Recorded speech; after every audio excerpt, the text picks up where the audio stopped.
ഇനി നമുക്ക് നമ്മുടെ പ്രോബ്ലത്തിലോട്ട് വീണ്ടും വന്നാം. ഇത് നമ്മൾ ഓൾറെഡി പറഞ്ഞു. ഹൈറ്റ് എന്തായിരിക്കും? C into e raise to minus R square. ഇവിടുത്തെ സി എന്താ? നമ്മൾ ഓൾറെഡി പറഞ്ഞിട്ടുണ്ട്. പ്രോബിലിറ്റി ഡെൻസിറ്റി ആണെങ്കിൽ സി എന്ന് പറഞ്ഞാൽ 1/π ആയിരിക്കും. അല്ലെങ്കിൽ മറ്റേ വേരിയൻസ് ചേർത്തായിരുന്നു. വേരിയൻസ് ചേർക്കുന്നില്ല കൺഫ്യൂഷൻ ആക്കാൻ വേണ്ടി. തൽക്കാലം ഇത് നമ്മൾ ഓൾറെഡി പറഞ്ഞു വന്ന കാര്യമാണ്, ഞാൻ വീണ്ടും പറയുന്നില്ല. ബെൽ കർവിന്റെ ഒക്കെ നമ്മൾ എത്രയോ കണ്ട്. ഇനി നമുക്ക് എന്ത് ചെയ്യാം? നമുക്കൊരു കാര്യം ചെയ്യാം.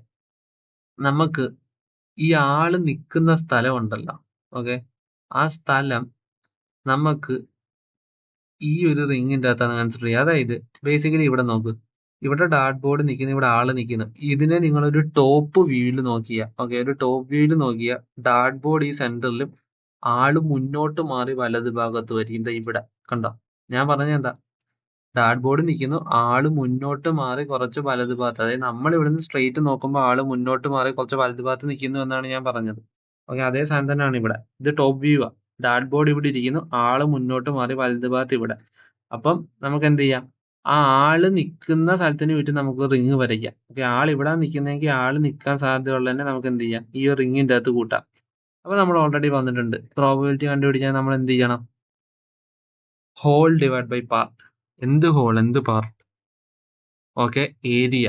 കാരണം നമ്മൾ കാൽക്കുലസിന്റെ കേസിൽ, അതായത് ഏരിയ അണ്ടർ ദ കർവിന്റെ കോൺസെപ്റ്റ് വന്നപ്പം നമ്മൾ ഒരു സ്പെസിഫിക് ഏരിയ സ്ട്രിപ്പിൽ ഇവന്റ് ഒക്കർ ചെയ്യാനുള്ള പ്രോബിലിറ്റി അങ്ങനെ നമ്മൾ കണ്ടുപിടിച്ചാൽ area of that part divide by area of the whole. Okay, ഇങ്ങനെ നമ്മൾ ചെയ്തത് നമ്മൾ തുടക്കവേ പറഞ്ഞതാ. സോ അത് വെച്ച് തന്നെ ആയിരിക്കും നമ്മൾ ഇവിടെയും ചെയ്യാൻ പോകുന്നത്. അതറിയാത്തവരുണ്ടെങ്കിൽ നമ്മുടെ ഇന്റഗ്രേഷന്റെ പ്രോബിലിറ്റിയുടെ കാര്യം നമ്മൾ ആദ്യം ഡിഫൈൻ ചെയ്തിട്ടുണ്ടായിരുന്നു. അവിടെ നിങ്ങൾ കയറി നോക്കിയാൽ നിങ്ങൾക്ക് അത് മനസ്സിലാവും. ഓക്കെ, അപ്പൊ ഇവിടെ പാർട്ട് എന്താണെന്നറിയോ? പാർട്ട് എന്ന് പറയുന്നതാണ് ബേസിക്കലി ഈ കാണുന്നത്, ഈ ഷെയ്ഡഡ് പാർട്ട്. അപ്പൊ ഇവിടുത്തെ ഹോൾ ആരാ? ഹോളിന്റെ ഏരിയ എന്തോന്നാ? അതായത് ഹോൾ ഏരിയ, അതാ നമ്മൾ ഉദ്ദേശിക്കുന്നത്. ഹോൾ ഏരിയ എന്താ ഞാൻ പറയട്ടെ. അതിന് മുമ്പ് എനിക്കൊരു കോൺസെപ്റ്റ് ഞങ്ങളോട് പറയണം. അതായത് നമ്മളൊരു ഡാർട്ട് എടുത്ത് എറിഞ്ഞു, അത് വന്ന് ഡാർട്ട് ബോഡി കൊള്ളാനുള്ള പ്രോബിലിറ്റി എന്താ? ഓക്കെ, പല പ്രോബിലിറ്റി ആയിരിക്കും. സംവേർ എന്തായാലും 1ന്റെ താഴെ ആയിരിക്കും. പക്ഷേങ്കിൽ അത് എവിടെയെങ്കിലും ചെന്ന് കൊള്ളാനുള്ള പ്രോബിലിറ്റി എന്താ? ഡാർട്ട് ബോഡി തന്നെ കൊള്ളണമെന്നില്ല, എവിടെയെങ്കിലും ചെന്ന് കൊള്ളാനുള്ള പ്രോബിലിറ്റി എന്താ? 1. തർക്കമില്ലേ? കാരണം എന്താ? കാരണം ഒരു ഡാർട്ട് എടുത്ത് എറിഞ്ഞാൽ അത് എവിടെയെങ്കിലും ചെന്ന് കൊള്ളും. അത് നമുക്കറിയാവുന്ന കാര്യമാണ്. സോ ഒരു ഡാർട്ട് എടുത്തിട്ട് നമ്മൾ എറിഞ്ഞാൽ അത് ചെന്ന് എവിടെയെങ്കിലും കൊള്ളാനുള്ള പ്രോബിലിറ്റി 1. ഡാർട്ട് ബോർഡിലോ അപ്പുറത്തോ ഇപ്പുറത്തോ എവിടെ വേണേലും ചെന്ന് കൊള്ളാനുള്ള പ്രോബിലിറ്റി 1. അതിൽ തർക്കമില്ലേ? ഓക്കെ, പക്ഷേ മാത്തമാറ്റിക്സിൽ നമ്മൾ ആ എവിടെയും വരെ എന്നുള്ള ലിമിറ്റ് എത്ര എടുക്കുന്നത് അറിയോ? അവിടെ ആണ് ഒരു പ്രശ്നം. അതായത് ഇവിടെ നമ്മൾ ഡിസ്റ്റൻസ് കണക്ക് കൂട്ടുന്നത് എങ്ങനെ? ഈ 6 എന്ന് പറഞ്ഞ ഡിസ്റ്റൻസ് നമുക്ക് ഹിറ്റ് ചെയ്യണമെന്ന ബുൾസൈയിലാണ്. സോ ആ ബുൾസൈ എന്നുള്ള ഡിസ്റ്റൻസ് ഇവിടെ തന്നെ നോക്കാം. R1 എന്ന് പറഞ്ഞാൽ ബുൾസൈ എന്നുള്ള ഡിസ്റ്റൻസ്, R2 എന്ന് പറഞ്ഞാൽ ബുൾസൈ എന്നുള്ള ഡിസ്റ്റൻസ്. ഒരിക്കലും നിങ്ങൾ ഇത് ഡാർട്ട് ബോർഡ് ആണെന്ന് ചിന്തിക്കുക. ഇത് ഡാർട്ട് ബോർഡ് അല്ല, ഇത് ടോപ്പ് വ്യൂ ആണ്. ഓക്കെ, ഇതാണ് ഡാർട്ട് ബോർഡ്, ഇതാണ് ആള്, ഇത് അതിന്റെ ടോപ്പ് വ്യൂ ആണ്. ടോപ്പ് വ്യൂ നോക്കുമ്പോൾ അതാണ്ട എന്ത്, ഇവിടെ ഡാർട്ട് ബോർഡ് ഇരിക്കുന്നു, ഇവിടെ ആയിട്ടാണ് ആള് നിൽക്കുന്നത്. ഓക്കെ, സോ ഇത് ഡാർട്ട് ബോർഡിന്റെ സെന്ററിൽ നിന്ന് ഇവിടെ വരെയുള്ള ഡിസ്റ്റൻസ്. ഓക്കെ, ആളുടെ ലെഫ്റ്റ് സൈഡും അല്ല, ഇത് ഇവിടം വരെയുള്ള ഡിസ്റ്റൻസ്. ആളുടെ റൈറ്റ് സൈഡ് വരെ. ആൾ ആക്ച്വലി ബേസിക്കലി ഇവിടെ ആയിട്ടായിരിക്കും നിൽക്കുന്നത്, അതായത് ഫ്രണ്ടിൽ നിന്ന് വലത്തോട്ട്. ഓക്കെ, സോ ഈ കാണുന്ന ബേസിക്കലി ഡാർട്ട് ബോർഡ് അല്ല, അങ്ങനെ ചിന്തിക്കല്. ഓക്കെ, അപ്പൊ നമ്മൾ പറഞ്ഞ എന്താ, നമ്മൾ ഡിസ്റ്റൻസ് എവിടെ നിന്നാണ് കണക്കൂട്ടുക? കാരണം ഏരിയ കാൽക്കുലേറ്റ് ചെയ്യണമെങ്കിൽ നമുക്കൊരു ഡിസ്റ്റൻസ് വേണമല്ലോ, സ്റ്റാർട്ടിങ് എൻഡിങ്. അപ്പൊ സ്റ്റാർട്ടിങ് എവിടെ? 0 ബുൾസൈ. എൻഡിങ് എവിടെ? അതാണ് മാത്സിൽ ഒരു സാധനത്തിന്റെ എൻഡിങ് എന്താ? ഇൻഫിനിറ്റി. മനസ്സിലായി? ഇവിടെ അത് തന്നെ പറയുന്നത്. അതായത് ഇവിടെ പറയുന്നതെന്ന് വെച്ചാൽ നിങ്ങളൊരു ഡാർട്ട് എടുത്ത് എറിഞ്ഞാൽ അത് നിങ്ങൾക്ക് ഒന്നീ ബുൾസൈയിലോ അല്ലെങ്കിൽ ഇൻഫിനിറ്റിയിലോ കൊണ്ടുപോയി കൊള്ളിക്കുക എന്നാണ്. പക്ഷെ നമുക്കറിയാം, നമുക്ക് ഒരിക്കലും ആ ഡാർട്ട് എടുത്ത് ഇൻഫിനിറ്റി വരെ ഒന്നും അറിയാൻ പറ്റത്തില്ല. ഇൻഫിനിറ്റി വരെയൊക്കെ അറിയാൻ തന്നെ അത് ഒബ്സർവബിൾ യൂണിവേഴ്സ് കഴിഞ്ഞ് വെളിയിൽ പോയി. മനസ്സിലായ?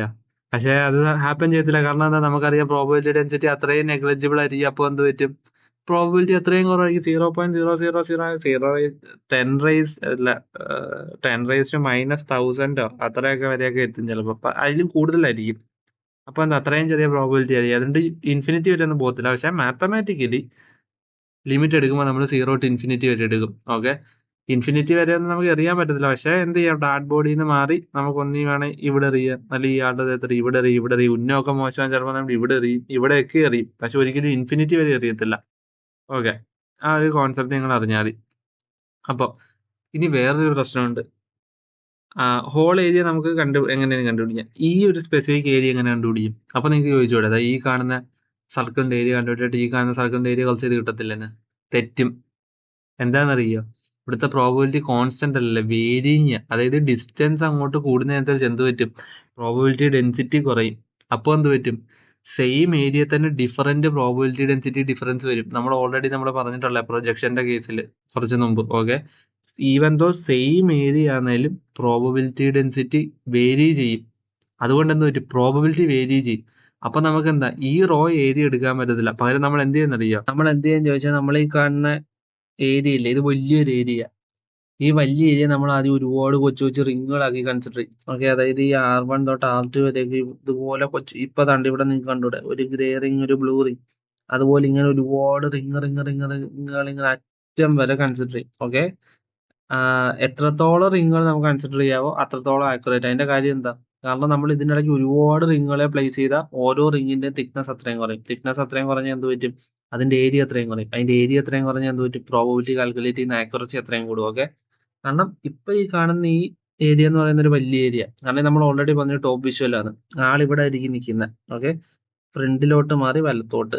ഓക്കെ, അപ്പോൾ എന്ത് പറ്റും? ആളുടെ ഇടത്തെ കാല് ഇവിടെ ആണെങ്കിൽ വലത്തെ കാല് ഇവിടെ ആയിരിക്കും. സോ അങ്ങനെയാണ് ഈ റിങ് വരച്ചേക്കുന്നത്, ആളെ ഫുള്ള് കവർ ചെയ്യത്തക്ക രീതിയിൽ. അപ്പൊ ഇത് വലിയൊരു ഏരിയ, ഇവിടെ പ്രോബബിലിറ്റി പൊളിയും. അപ്പൊ നമ്മൾ ടൈനി ഏരിയാസ് എടുത്തേ പറ്റും. പക്ഷെ ഇവിടെയുള്ള പ്രശ്നം എന്താണെന്ന് വെച്ചാൽ, ഇവിടുന്ന് ഇങ്ങോട്ട് പോകുന്നതനുസരിച്ച് ഏരിയ കൂടുന്നുണ്ട്. അത് നമുക്കറിയാം, സെയിം തിക്നെസ് ഉള്ള റിങ്ങുകളെ എടുക്കുന്നതെങ്കിലും ഏരിയ കൂടുന്നുണ്ട്. കാരണം എന്താ? റിങ്ങുകൾ വലുതായിക്കൊണ്ടിരിക്കുക. അപ്പോൾ വലിയ റിങ്ങിന് വലിയ ഏരിയ. പക്ഷെ പ്രശ്നം എന്ന് വെച്ചാൽ പ്രോബബിലിറ്റി ഡെൻസിറ്റി കുറഞ്ഞു വന്നുകൊണ്ടിരിക്കും. അപ്പൊ നമുക്ക് എന്ത് വരും? എഫക്റ്റീവ് ഏരിയ എന്ന് വന്നിട്ട് ഈ കാണുന്ന ജസ്റ്റ് ജോമെട്രിക്കൽ ഏരിയ മാത്രം നമുക്ക് കാൽക്കുലേറ്റ് ചെയ്യാൻ പറ്റത്തില്ല. അതിന്റെ കാര്യം എന്താ? പ്രോബബിലിറ്റി ഡെൻസിറ്റി സെയിം ആയിരുന്നാൽ കുഴപ്പമില്ല, നമുക്ക് എഫക്റ്റീവ് ഏരിയ അങ്ങനെ വെക്കാം. പക്ഷെ പ്രോബബിലിറ്റി ഡെൻസിറ്റി വേരി ചെയ്ത് വരുന്നതുകൊണ്ട് നമുക്ക് എന്താണ്, പ്രോബബിലിറ്റി ഡെൻസിറ്റിയും കൂടെ ഒരു ഫാക്ടറെ കൺസിഡർ ചെയ്ത് നമുക്കൊരു വെയിറ്റഡ് ഏരിയ എടുക്കണം. അതായത് നമ്മുടെ കയ്യിൽ എത്ര ഏരിയ ഉണ്ടെന്ന് പറഞ്ഞിട്ട് കാര്യമില്ല, ഒരുപാട് വലിയ ഏരിയ ഉണ്ട്, പക്ഷെ ഡാർട്ട് കൊള്ളാനുള്ള സാധ്യത വളരെ കുറവാണ്. അതായത് പ്രോബബിലിറ്റി ഡെൻസിറ്റി വളരെ കുറവാണെങ്കിൽ നമ്മൾ എന്തിനാ പിന്നെ അത്ര ഏരിയ കൺസിഡർ ചെയ്യുന്നത്? നമുക്ക് ആ വെയിറ്റഡ് എഫക്റ്റീവ് ഏരിയ എടുത്താൽ പോരെ. അപ്പൊ നമുക്ക് എന്ത് ചെയ്യാം? പ്രോബബിലിറ്റി ഡെൻസിറ്റിയും കൂടെ അതിന്റെ കൂട്ടത്തിൽ ആഡ് ചെയ്യാം. അതായത് 2πr/dr എന്ന് പറഞ്ഞാൽ എന്താണെന്ന് ചോദിച്ചാൽ, ആ കാണുന്ന കൊച്ചു റിങ്ങിന്റെ ഏരിയ അതാണ്ട്. ഇപ്പം നമ്മൾ ഇവിടെ ഓൾറെഡി പറഞ്ഞിട്ടുണ്ടല്ലോ, ഒരുപാട് റിങ്ങുകളാക്കി കൺസിഡർ ചെയ്യുകയാണെങ്കിൽ റിങ്ങിന്റെ തിക്നെസ് ഒരുപാട് കുറച്ച് കഴിഞ്ഞാൽ അതിനെ കട്ട് ചെയ്ത് വെളിയെടുത്താണ്ട് ഈ കാണുന്ന ലെങ്ത് എന്താ? 2πr/dr. ഞാൻ നിങ്ങൾക്ക് തൽക്കാലത്തേക്ക് വിഷ്വലിന് വേണ്ടി ജസ്റ്റ് തിക്നെസ് ഒന്ന് കൂട്ടി കാണിച്ചു തരാം. അത് എന്നിട്ട് ഒന്നുകൂടെ ചെയ്ത് കാണിച്ചു തരാം. അതായത് ഇതാണ് ഈ റിങ്ങിന്റെ സർക്കംഫറൻസ് എങ്കിൽ ഇത് കട്ട് ചെയ്ത ഇതാണ്ടേ, ഈ കിട്ടുന്ന ലെങ്ത് ഇല്ലേ, ഈ ലെങ്ത് എന്തോന്നാ? ഈ ലെങ്ത് എന്ന് പറഞ്ഞാൽ ഈ സർക്കംഫറൻസ് തന്നെയാണ്. സൂക്ഷിച്ചു, ഈ സർക്കംഫറൻസ് അല്ലേ കട്ട് ചെയ്ത് ഈ ലെങ്ത് ആവുന്നത് അല്ലേ? അപ്പൊ ലെങ്ത് എന്തോന്നാ? 2πr. ഓക്കെ, അതുപോലെ നിങ്ങൾ ശ്രദ്ധിച്ച ഒരു കാര്യം മനസ്സിലായി, ഇത് കട്ട് ചെയ്ത് അൺറോൾ ചെയ്ത് എന്താ ഒരു ചെറിയ റെക്ടാങ്കുലർ ഷീറ്റ് ആവുന്നത് കണ്ടില്ലേ? നിങ്ങൾ ശ്രദ്ധിക്കുന്നില്ലേ? അത് കണ്ടേ? ആ പോകുന്ന റെക്ടാങ്കുലർ ഷീറ്റാ. അപ്പൊ റെക്ടാങ്കുലർ ഷീറ്റിന്റെ ഏരിയ എന്തോന്ന്? Length into breadth. ഇവിടുത്തെ ബ്രെഡ്ത്ത് ആരാ? dr. അപ്പൊ 2πr × dr. സോ റിങ്ങിന്റെ ജോമെട്രിക്കൽ ഏരിയ എന്താണെന്ന് വെച്ചാൽ 2πr × dr. അതിന്റെ കൂടെ നമ്മൾ വെയിറ്റ് കൂടെ ആഡ് ചെയ്ത് അവിടുത്തെ പ്രോബബിലിറ്റി ഡെൻസിറ്റി e⁻⁻². അപ്പൊ എന്ത് കിട്ടി? ഇത് വെയിറ്റഡ് ആവറേജ് കിട്ടി. ഇനി ഇതിനെ നമുക്ക് എന്ത് വേണം? നമ്മുടെ ടോട്ടൽ സം ചെയ്യണം. അതായത് ഇന്റഗ്രേറ്റ് ചെയ്യണം മൊത്തം റിങ്ങുകളുടെയും വെയിറ്റഡ് ഏരിയ, എവിടെ തൊട്ട് എവിടെ വരെ? R1 തൊട്ട് R2 വരെ. അപ്പൊ ഇതിന്റെ അകത്തോട്ട് സബ്സ്റ്റിറ്റ്യൂട്ട് ചെയ്ത് എന്ത് കിട്ടും? പൈ. ഈ പൈ നമുക്ക് ഇങ്ങനെ വെളിയെടുക്കാം. പിന്നെന്ത് ചെയ്യാം? ഇന്റഗ്രേറ്റ് ചെയ്യുക. എന്തിനെ? e⁻²× r/dr. Okay, from R1 to R2 ചെയ്താൽ നമുക്ക് എന്ത് കിട്ടും? ഇതാണ് നമുക്ക് കിട്ടുന്നത്. അതായത് ഈ കാണുന്ന ഏരിയ എന്താണെന്ന് ചോദിച്ചാൽ പൈ × e⁻⁻r1² - e⁻⁻r2². നമുക്ക് ഏരിയ ഓഫ് ദ പാർട്ട് കിട്ടി. നമുക്ക് എന്താണ്? ഏരിയ ഓഫ് ദ ഹോൾ വേണം. ഹോൾ നമ്മൾ ഓൾറെഡി കണ്ടിട്ടുണ്ട്. സിഗ്മ എന്ന് പറഞ്ഞ ഇന്റഗ്രൽ തന്നെ, സം ഓഫ്.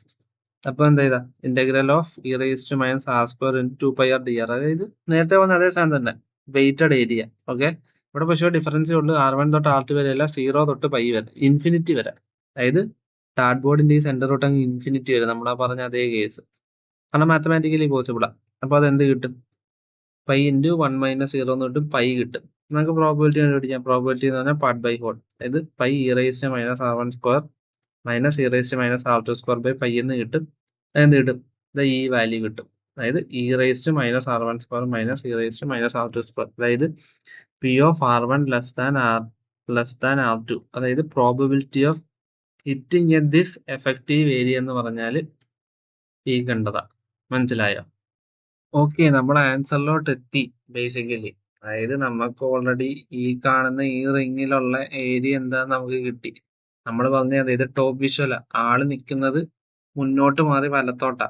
അപ്പൊ എന്ത് പറ്റും? ആളിതാ ഈ ഒരു സ്ഥലത്തായിട്ടായിരിക്കും നിൽക്കുന്നത്. മനസ്സിലായത്? അതായത് ഇത് ഡാറ്റ് ബോർഡ് ആണെങ്കിൽ മുന്നോട്ട് മാറി വലത്തോട്ട്. അപ്പൊ അതെങ്ങനെ ഇരിക്കുകയെന്ന് ചോദിച്ചാൽ കണ്ടേ, ഈ കാണുന്ന വിഷ്വൽ കണ്ടേ, മുന്നോട്ട് മാറി വലത്തോട്ട്. ആളൊരു ഇത്രയും ഭാഗത്തായിരിക്കും നിൽക്കുന്നത്. ഓക്കെ, ഇനി നമുക്ക് എന്ത് ചെയ്യാം? നമുക്ക് കുറച്ച് അസംഷൻസ് എഴുതാം. നമുക്ക് തൽക്കാലം പറയുന്നത് ആള് അവിടം വരെ നിൽക്കുന്ന ഡിസ്റ്റൻസ്, ആ ഔട്ടർ റിങ് വരെയുള്ള ഡിസ്റ്റൻസ് നമുക്ക് 3a എന്ന് തൽക്കാലം കണക്ക് കൂട്ടാം. ഓക്കെ, അതുപോലെ ഈ സെക്കൻഡ് റിങ് വരെയുള്ള ഡിസ്റ്റൻസ് 2a. അപ്പൊ ആള് നിൽക്കുന്ന 2aക്കും 3aക്കും ഇടയ്ക്കാന്ന് നമ്മൾ നോക്കാം. ഒരിക്കലും തെറ്റിദ്ധരിക്കൽ എവിടുന്ന a വന്നതെന്നൊന്നും. നമ്മൾ ജസ്റ്റ് ചുമ്മാ പറയുകയാണ്. അതായത് നമ്മൾ ഓൾറെഡി പ്രോബ്ലത്തിന്റെ സൊല്യൂഷൻ എത്തി. ഓക്കെ, നമുക്ക് പക്ഷെ ഈ ആൾ എത്ര ഡിസ്റ്റൻസിലാണ് നിൽക്കുന്നത് നമുക്ക് അറിയത്തില്ല. അപ്പൊ എന്ത് ചെയ്യും? നമ്മൾ ജസ്റ്റ് ചുമ്മാ ഒരു അസംഷൻ ഇടുകയാണ്. ഇവിടം തൊട്ട് ഇവിടം വരെ a ഡിസ്റ്റൻസ്, ഇവിടം തൊട്ട് ഇവിടം വരെ 2a ഡിസ്റ്റൻസ്, ഇവിടം തൊട്ട് ഇവിടം വരെ 3a ഡിസ്റ്റൻസ്. അപ്പൊ ആള് നിൽക്കുന്നത് ഈ പറഞ്ഞ 2a ഡിസ്റ്റൻസിനും 3a ഡിസ്റ്റൻസിനും ഇടയ്ക്കാണ്, മുന്നോട്ട് മാറി വലത്തോട്ട്, ഈ കാണുന്ന ഈ ഗ്യാപ്പില്. അപ്പൊ നമുക്ക് എന്ത് ചെയ്യാം? നമ്മുടെ പ്രോബിലിറ്റിയുടെ അതേ സാധനം ഇവിടെ അപ്ലൈ ചെയ്യാം. അതായത് ഇപ്പൊ ഇതാണ് ഹോള്, കണ്ടില്ലേ? ഇതാണ് ഹോള്. ഇതിൻ്റെ അകത്ത് പാർട്ട് ഇവനാണ്. ഓക്കെ, അതുപോലെ വേറൊരു കാര്യമുണ്ട്. നമ്മള് ക്ലോക്ക് കൺവെൻഷൻസ് യൂസ് ചെയ്യുന്നുണ്ടല്ലോ. അതായത് ഇപ്പം ഇത് 12 o'clock, ഇത് 3 o'clock, ഇത് 6 o'clock, 9 o'clock. അതുപോലല്ലേ? കണ്ട നോക്ക്, ഈ മുന്നോട്ട് മാറി വലത്തോട്ട്. അപ്പൊ ആള് നിൽക്കുന്ന ഒരു റീജിയൻ ഇത്രയും നമുക്ക് എങ്ങനെ അറിയാം? 3 o'clock തൊട്ട് 5 o'clock വരെ. ഓക്കെ, വേണമെങ്കിൽ ആൾക്കാർ ചോദിക്കും ഇച്ചിവിടെ താഴോട്ട് അറിയാം. പക്ഷെ നമ്മൾ സ്റ്റാൻഡേർഡ് 3 o'clock തൊട്ട് 5 o'clock വരെ ഈ ഒരു ഗ്യാപ്പിലാണ് നിൽക്കുന്നത്. അങ്ങനെ പറയാം. ഇനി e raise to minus a square, അതായത് ഇവിടം തൊട്ട് ഇവിടം വരെ എവിടെയെങ്കിലും ഹിറ്റ് ചെയ്യാനുള്ള പ്രോബിലിറ്റി, അതാണ് ഈ കാണുന്നത് 1/2. ഇവിടം തൊട്ട് ഇവിടം വരെ എവിടെയെങ്കിലും ഹിറ്റ് ചെയ്യാനുള്ള പ്രോബിലിറ്റി 1/2. ഓക്കെ, അതുപോലെ 2a തൊട്ട് 3a വരെ 2a തൊട്ട് 3a വരെ ഹിറ്റ് ചെയ്യാനുള്ള പ്രോബിലിറ്റി എത്രയാണെന്ന് ചോദിച്ചാൽ സെയിം ഈ ഇക്വേഷനിലാണ് നമ്മൾ അപ്ലൈ ചെയ്യുന്നത്. കാരണം നമുക്ക് വേണ്ടുന്ന ഇക്വേഷൻ ആണ്. ഈ ഇക്വേഷൻ കിട്ടി. ഏത് ഈ ഇക്വേഷൻ ഇതിനകത്തോട്ട് കൊണ്ട് അപ്ലൈ ചെയ്തിട്ടാൽ നമുക്ക് എന്ത് കിട്ടും? നിയർലി ഈക്വൽ ടു 1/60 എന്ന് കിട്ടും. ആണേ, അതായത് ഈ കാണുന്ന ഇവിടെ തൽക്കാലം ഹിറ്റ് ചെയ്യാനുള്ള 1/60. അതിന്റെ കാര്യം എന്താ? കാരണം നമ്മള് ഇവിടം വരെയുള്ള ഡിസ്റ്റൻസിനെ 2 എന്ന്, ഇവിടം വരെയുള്ള 3 എന്നും എടുത്തു. അതുകൊണ്ടാ, വേറൊന്നുമല്ല. നമ്മുടെ ക്വസ്റ്റ്യൻ സോൾവ് ചെയ്യാൻ നമ്മൾ ഫൈനലി എത്തി. നമുക്ക് വേറൊരു കാര്യം അറിയാം. അതായത് ഇവിടെ ക്ലോക്ക് കൺവെൻഷൻ എടുത്താൽ ആള് 3 o'clock തൊട്ട് 5 o'clock വരെയുള്ളു. ടോട്ടൽ 12 o'clock വരെയുണ്ട്. അപ്പം ഈ കാണുന്ന ഫുൾ പാർട്ടിൽ ഈ സ്പെസിഫിക് പാർട്ട് എത്രയുണ്ട്? സിമ്പിൾ ആയിട്ട് പറയാം. കാരണം ഈ ഫുൾ പാർട്ട് 12 ആണെങ്കിൽ ഇവിടം തൊട്ട് ഇവിടം വരെ 3 ന്ന് 5 വരെയുള്ള ഡിഫറൻസ് എന്താ? 2. അത് 5 - 2. അപ്പൊ എന്താ? ഈ 12 പാർട്ടിൽ ഇവൻ 2 പാർട്ട് മാത്രമേ എടുക്കുന്നുള്ളൂ, ആള് നിൽക്കുന്നുള്ളൂ. അതായത് ഈ കാണുന്ന ഹോളാണ് 12 പാർട്ട്. എന്ത്? ഒരു ക്ലോക്ക് കൺവെൻഷൻ വെച്ച് യൂസ് ചെയ്താൽ അതിൽ ആള് 3 പാർട്ട് തൊട്ട് 5 പാർട്ട് വരെ നിൽക്കുന്നുള്ളൂ. അപ്പൊ എന്താ? 2 പാർട്ടേ കൺസ്യൂം ചെയ്തിട്ടുള്ളൂ. അപ്പൊ എന്താ? ആള് ശരിക്കും 1/6 അല്ലേ എടുത്തിട്ടുള്ളൂ. അതായത് ഈ കാണുന്ന റിങ്ങിന്റെ 1/6 ആള് നിൽക്കുന്നത്. മനസ്സിലായോ? ഓക്കെ, ഈ കാണുന്ന ഹോൾ റിങ് 6 ആയിട്ട് എടുത്താൽ ഇതിന്റെ ഓൺലി 1th പാർട്ടിൽ മാത്രമേ ആള് നിൽക്കുന്നുള്ളൂ. സോ ഈ കാണുന്ന ടോട്ടൽ ബോർഡിന്റെ പ്രോബബിലിറ്റിയുടെ 1/6 ആയിരിക്കും ഇവിടെ കൊള്ളാനുള്ള പ്രോബിലിറ്റി. മനസ്സിലായി? അതായത് ടോട്ടൽ ബോർഡ് അല്ല, ഈ കാണുന്ന ടോട്ടൽ റിംഗ് ഉണ്ടല്ലോ, ഈ കാണുന്ന ടോട്ടൽ റിങ്ങിന്റെ പ്രോബിലിറ്റിയുടെ 1/6 ആയിരിക്കും ഈ കാണുന്ന റിങ്ങിന്റെ ഇത്ര സെഗ്മെന്റിൽ മാത്രം കൊള്ളാം. ആൻഡ് ആൾ അവിടെ നിൽക്കുന്നത്. സോ ആളുടെ ദേഹത്ത് കൊള്ളാനുള്ള പ്രോബിലിറ്റി എന്താണെന്ന് ചോദിച്ചാൽ ഈ കാണുന്ന റിങ്ങിന്റെ പ്രോബിലിറ്റിയുടെ 1/6. ഈ കാണുന്ന റിങ്ങിന്റെ പ്രോബിലിറ്റി എന്താ? അപ്പൊ നമ്മൾ ഓൾറെഡി പറഞ്ഞു 1/60. എങ്ങനെ? ജസ്റ്റ് ചുമ്മാ വാല്യൂ 2a ന്നും 3a ന്നും ഇട്ട് കൊടുത്താൽ കിട്ടിയാണ് 1/6. അല്ലാതെ ശരിക്കും ഉള്ളതൊന്നുമല്ല. നമുക്ക് എന്ത് വാല്യൂ വേണമെങ്കിലും അവിടെ ഇൻസേർട്ട് ചെയ്യാം. അപ്പൊ എന്ത് കിട്ടി? 1/60 1/6, അത് 1/100. അതായത് 1%. ഓക്കെ, 1% ചാൻസ് ഉണ്ട് ആളുടെ ദേഹത്ത് ഡാർട്ട് കൊള്ളാൻ. ഓക്കെ, ഇത് ശരിക്കും പറയുന്നത് എന്താണെന്നറിയാം? ഞാൻ 100 ഡാർട്ട് എറിഞ്ഞാൽ അതിലൊരു ഡാർട്ട് അയാളുടെ ദേഹത്ത് കൊള്ളാനുള്ള സാധ്യതയുണ്ട്. അതാ ഇത് മീൻ ചെയ്യുന്നത്. മനസ്സിലായോ? 1% അർത്ഥം അതാ. അതായത് ഞാൻ 1 ഡാർട്ട് എറിഞ്ഞാൽ ചിലപ്പോൾ അയാളുടെ ദേഹത്ത് കൊള്ളാനുള്ള സാധ്യത കുറവായിരിക്കും. 2 ഡാർട്ട് എറിഞ്ഞാൽ ചിലപ്പോൾ അയാളുടെ ദേഹത്ത് കൊള്ളാനുള്ള സാധ്യത കുറവായിരിക്കും. 10 ഡാർട്ട് എറിഞ്ഞാൽ ചിലപ്പോൾ കൊള്ളാനുള്ള സാധ്യത കുറവായിരിക്കും. പക്ഷെ 100 ഡാർട്ട് എറിഞ്ഞാൽ അതിലൊരു ഡാർട്ട് അയാളുടെ ദേഹത്ത് കൊള്ളാനുള്ള സാധ്യത നല്ല കൂടുതലാണ്. അല്ലെ മേ ബി കൊള്ളാം, അല്ലെ കൊള്ളും. അതാ ഇത് പറയുന്നത്. Okay, so we finally concluded it. നിങ്ങൾക്ക് എല്ലാവർക്കും മനസ്സിലായി എന്ന് വിചാരിക്കുന്ന ഡാർട്ട് ത്രോയിങ് പ്രോബ്ലം നമ്മളത് ഫിനിഷ് ചെയ്തു. ഇത് ഏതാണ്ട് ഒരു ലോങ് വീഡിയോ ആണ്, തുടക്കം തൊട്ട് ഇങ്ങ് എൻഡ് വരെ വരുന്നത്. നിങ്ങൾക്കെല്ലാം എടുത്ത് കണ്ടു നോക്കാം. നിങ്ങൾക്ക് ഒരു കാര്യം മനസ്സിലാകും. മാത്രമല്ല ഇതിൽ നമ്മൾ ഒരുപാട് കാര്യങ്ങൾ പറഞ്ഞു വന്നിട്ടുണ്ട്. ഇത് നിങ്ങൾക്ക് ഇനി അങ്ങോട്ട് പോകുമ്പോൾ പല കാര്യത്തിലും മനസ്സിലാവും.